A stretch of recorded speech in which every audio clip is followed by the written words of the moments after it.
પ્રકરણ 12 સરહદની સફરે. વિદ્યાર્થી મિત્રો, આ વાર્તા ડૉક્ટર પૂર્ણિમા ભાડેસિયા દ્વારા લખવામાં આવી છે. તેમનું મૂળ વતન લાઠી છે, પરંતુ તેઓ મોરબીમાં વસે છે. અહીં ભારત દેશના પૂર્વોત્તર રાજ્ય અરુણાચલ પ્રદેશની અનોખી યાત્રાની વાતો છે, જે દર વર્ષે યોજાય છે. દેશના જુદા જુદા રાજ્યોમાંથી અનેક લોકો આ યાત્રામાં જોડાય છે. અહીં આ યાત્રા વિશેની રસપ્રદ વાતો કરવામાં આવી છે. અહીં ભારતની સંસ્કૃતિ અને રાષ્ટ્રીય પ્રેમનું સરસ રીતે વર્ણન કર્યું છે. આ યાત્રા કઈ રીતે શરૂ થાય છે અને કઈ રીતે લોકોને ભારતીય સંસ્કૃતિ અને પરંપરા સાથે જોડે છે તે જોવું રસપ્રદ છે. ભારત દેશના પૂર્વોત્તર રાજ્ય અરુણાચલ પ્રદેશ રાજ્યમાં એક વિશિષ્ટ યાત્રા દર વર્ષે યોજાય છે, જેમાં દેશના જુદા જુદા રાજ્યોમાંથી લોકો જોડાય છે. આ વખતની તવાંગ યાત્રામાં પાટણ જિલ્લાના ચલવાડાના સરવણજી પણ જોડાયા છે. સભા શરૂ થઈ ગઈ છે. સરવણજી જરા મોડા પડ્યા છે. સભાનું સંચાલન અંગ્રેજી મિશ્રિત હિન્દીમાં ચાલી રહ્યું છે. સરવણજી મૂંઝાઈને ચારે બાજુ જુએ છે. એમને ભાષાની અગવડ પડી રહી છે. એમની નજર એક ભાઈ પર પડે છે. એ ભાઈ ગુજરાતી હશે એમ માનીને સરવણજી એમની નજીક સરે છે.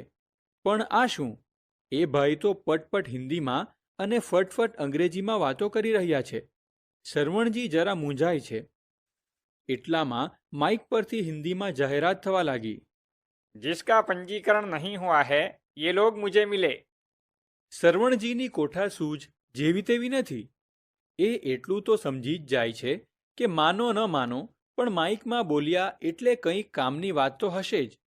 તેઓ ગણગણે છે. આ પંજીકરણ શું હશે? તેમણે બાજુમાં ઊભેલા એક ભાઈને ભાંગી તૂટી હિન્દીમાં પૂછ્યું. आप कहाँ से आए हो? मैं राजस्थान उदयपुर से हूँ। સરવણજીએ હાથ હલાવીને એમને પૂછી લીધું. पंजीकरण? हमारा हो गया, आप पहले पंजीकरण करवा लो। સરવણજી ધીમેથી ગુજરાતીમાં બોલ્યા. અલ્યા ભાઈ, આ પંજીકરણ એટલે શું? એ જ તો પંચાયત છે. નજીકમાં ઊભેલા એક બહેન આ શબ્દો સાંભળી ગયા. એમણે ઉમળકાથી પૂછ્યું. ગુજરાતી છો? ક્યાંના? સરવણજીના જીવમાં જીવ આવ્યો. એ તો રાજીના રેડ થઈ ગયા. હું ચંદ્રિકાબેન, સુરતથી આવી છું. મારી સાથે બીજા 5 જણ છે. સાંભળીને સરવણજી તો ખુશ થઈ ગયા. એ 5 જણમાંના બાબુભાઈએ કહ્યું. पंजीकरण એટલે નોંધણી રજિસ્ટ્રેશન. તમારું નામ નોંધાવ્યું કે નહીં? અરે હા, એ તો બાકી છે. હો, સરવણજી બધું સમજી ગયા. ચાલની મેં બી હાથે આવ્યો. બોલતા હરેશભાઈ તરત જ સરવણજીની સાથે ઉપડ્યા અને રજિસ્ટ્રેશનનું કામ પતાવ્યું. સરવણજીને હવે હાશ થઈ. તેમણે કહ્યું. આ જાત્રામાં ગુજરાતવાળા બીજા ઘણાય હશે. હા હશે હો. એમને શોધવાનો એક મસ્ત આઈડિયા છે.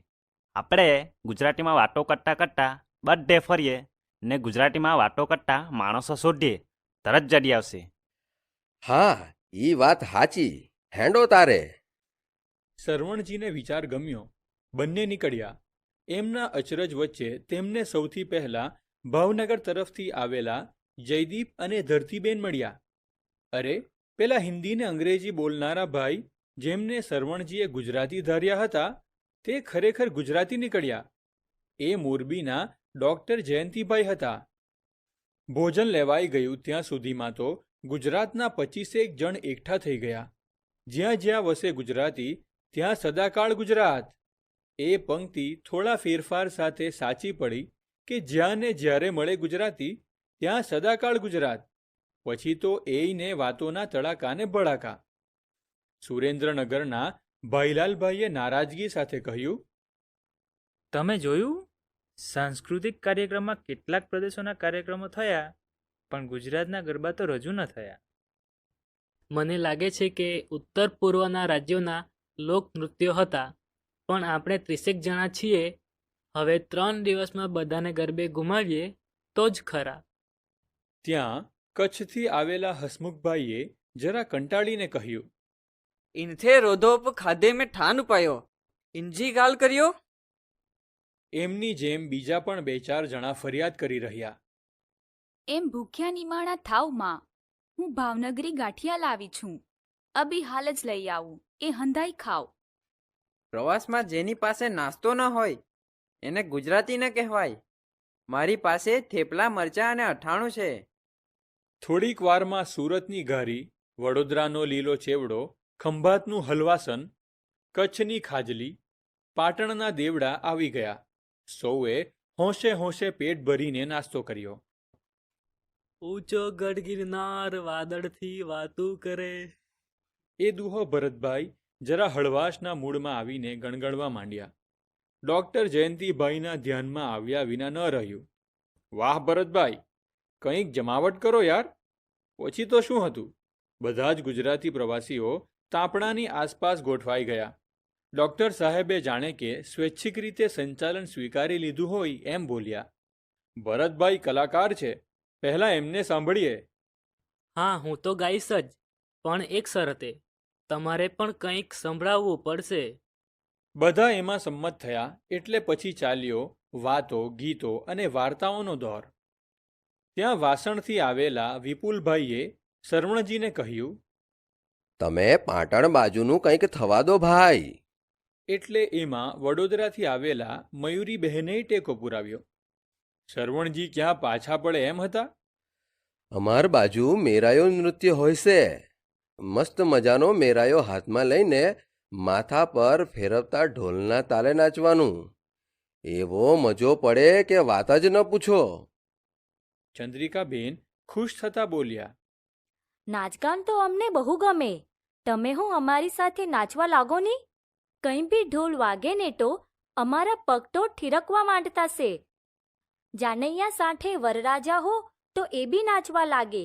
એવા અમારા નાચ હોય. કોઈ વાર આવ તો જાણવા મળે કે કેમનું નચાય. સુરેન્દ્રનગરના ભાઈલાલભાઈ ત્યારના ચૂપ હતા. અમારું તો સૌથી નોખું. કાઠિયાવાડી અને અમદાવાદી બંને લહેકા અમારી બોલીમાં આવી જાય. ક્યાંક ક્યાંક ઉત્તર ગુજરાતના શબ્દો પણ આવી જાય. ખરી વાત હો. અમારે ને દસાડાને ચ્યાં સેટું છે. સાંજો કચ્છ પાટણથી નજીક હો. રાધનપુરથી આડેસર કટે ડોર હે. વાતોના તડાકા બરાબર જામ્યા હતા ત્યાં જયદીપભાઈએ સંભારી આપ્યું. આ બધું તો બરાબર, પણ કાલની આ જાત્રા વિશે તો કંઈક વાતો કરો. જયંતિભાઈએ હસીને કહ્યું, હા, એ વાત મુદ્દાની, તો સાંભળો. એક સાથે જ બધા એક કાન થઈ ગયા. ડોક્ટર જયંતિભાઈએ શરૂ કર્યું.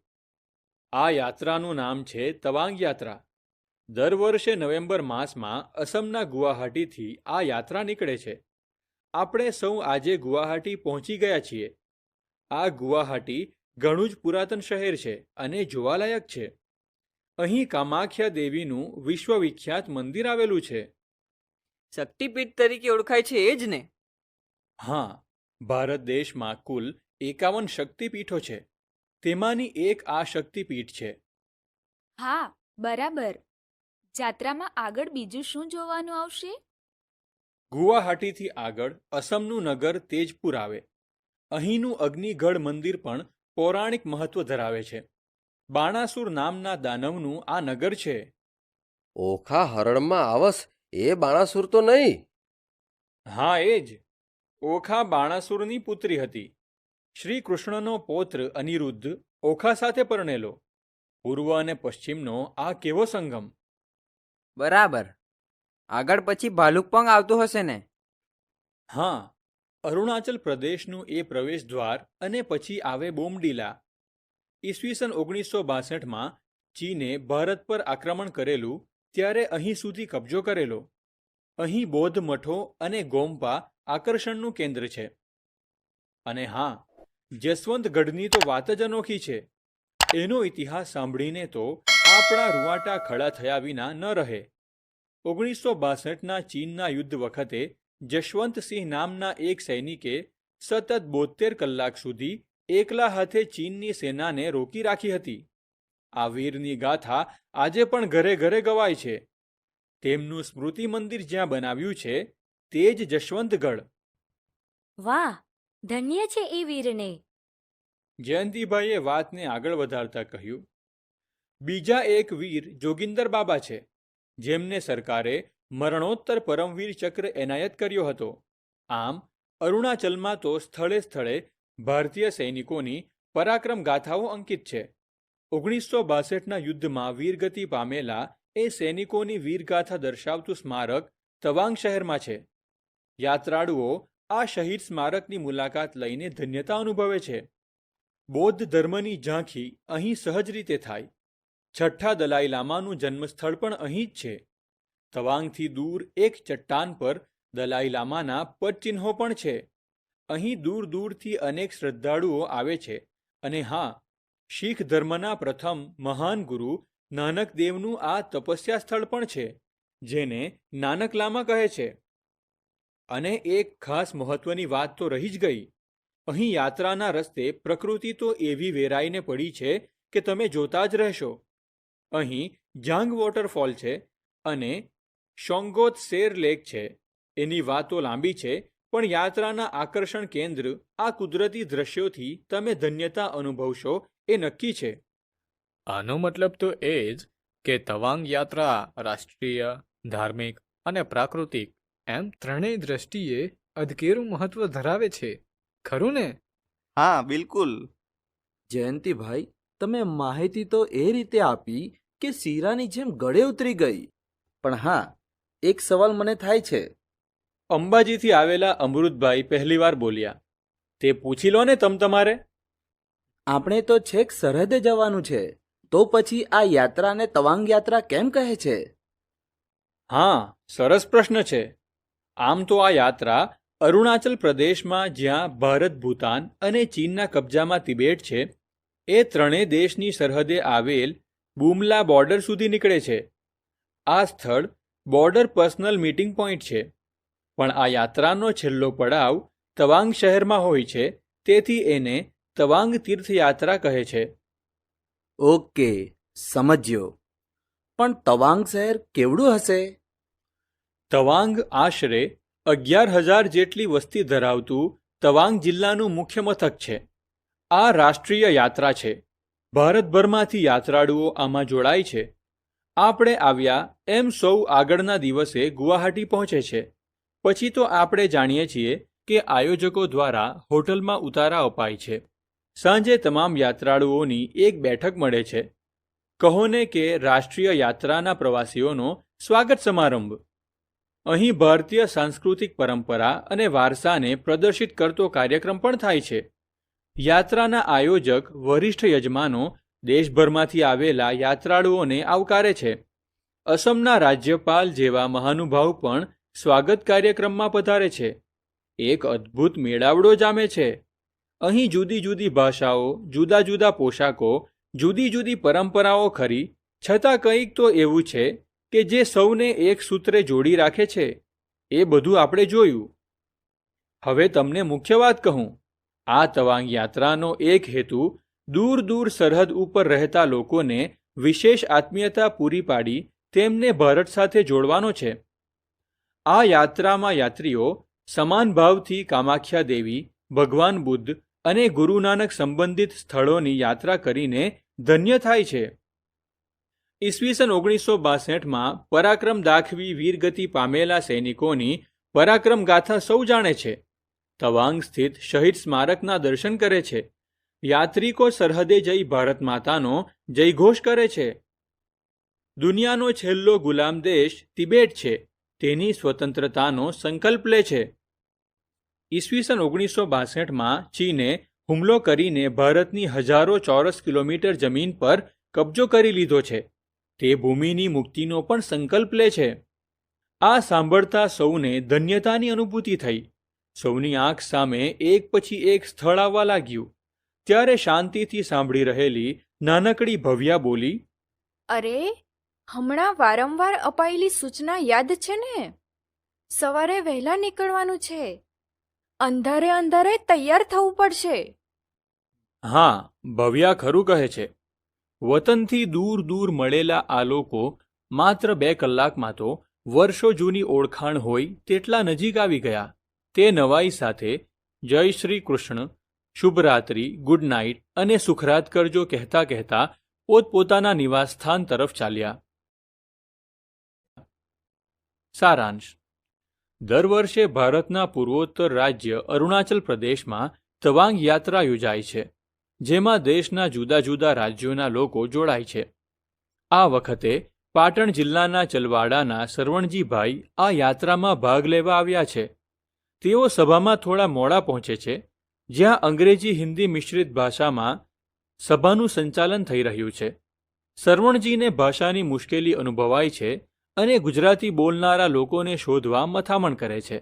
આ દરમિયાન સરવણજીભાઈને ચંદ્રિકાબેન સાથેના ગુજરાતી મિત્રો મળતા તેમની સહાયથી પંજીકરણ પૂર્ણ થાય છે. યાત્રામાં અનેક ગુજરાતી ભેગા થાય છે અને સાથે નાસ્તો તેમજ ગરબા જેવા સાંસ્કૃતિક કાર્યક્રમોનો આનંદ માણે છે. યાત્રા દરમિયાન તેઓ કામાખ્યા દેવીનું મંદિર, બાણાસુરના અગ્નિગઢ મંદિર અને જસવંતગઢ જેવા ઐતિહાસિક અને ધાર્મિક સ્થળોની મુલાકાત લેવાના છે. 1962ના યુદ્ધમાં શહીદ થયેલા સૈનિકોની સ્મૃતિમાં બનાવેલા સ્મારકને પણ તેઓ ધન્યતા અનુભવે છે. આ યાત્રાનો એક મુખ્ય હેતુ એ છે કે સરહદ પર રહેતા લોકોને ભારત સાથે વધુ આત્મીયતા પૂરી પાડવી. યાત્રા ભારતીય સંસ્કૃતિ, રાષ્ટ્રીય એકતા અને સીમા પરના જીવનના મહત્વને નિરૂપિત કરે છે. આ યાત્રા ભારતના વિવિધ પ્રાંતોના લોકોને સાથે લાવી એકતા અને ભાઈચારાનું બળ આપે છે.